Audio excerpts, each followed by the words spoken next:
On passe à l'action.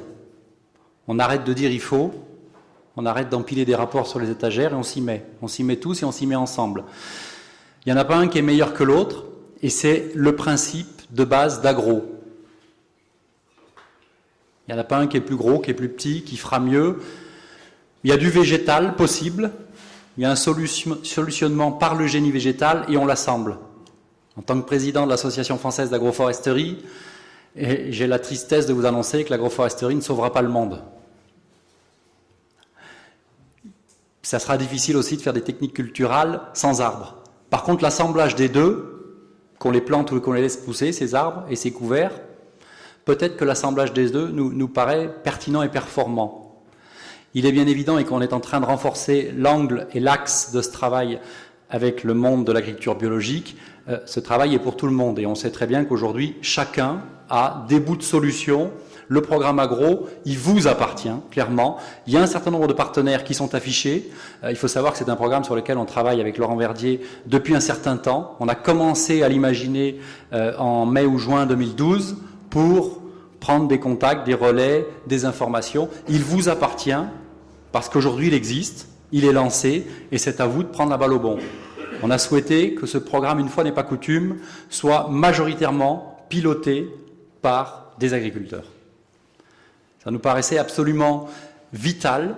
C'était très énervant pour nous d'être dans un certain nombre de réunions, dans un certain nombre de comités, dans un certain nombre d'instances où nos techniques, et notamment celles de la couverture des sols et de la diminution des intrants, dont le premier intrant est le travail du sol, dans toute forme d'agriculture. Et on sait, je crois qu'on peut dire assez librement, que le travail du sol ne rime pas avec agriculture durable aujourd'hui.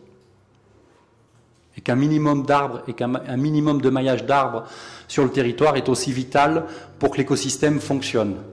C'est difficile de parler des thématiques eau, sol, biodiversité, climat, paysage et productivité agricole quand on a dans un département comme le nôtre, puisqu'il faut toujours balayer devant sa porte, 50% des 13 700 km de cours d'eau sans un arbre, sans un ligneux sur les bandes enherbées. Je crois qu'il faut regarder ça de près. Si on veut aller vite, si on veut faire assez bien, il faut le faire ensemble. Et si on veut le faire à grande échelle, il faut que ça marche. Il faut que les essais et les échecs soient analysés. Et il faut qu'on puisse vraiment se mettre autour de la table. Voilà.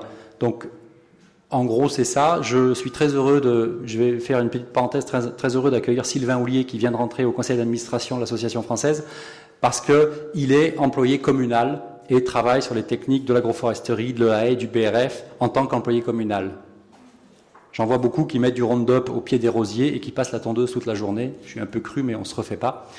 Et des types comme lui font du travail de fond avec le monde agricole pour un retour prometteur, pertinent des arbres et des couverts à leur juste place. Alors le programme, voilà où ça se passe, voilà la représentation schématique de ce que l'on souhaite faire.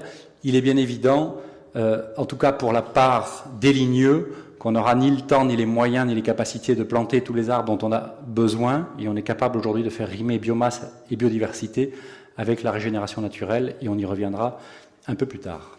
Voilà le schéma de principe, il est en ligne, vous le connaissez, il est universel.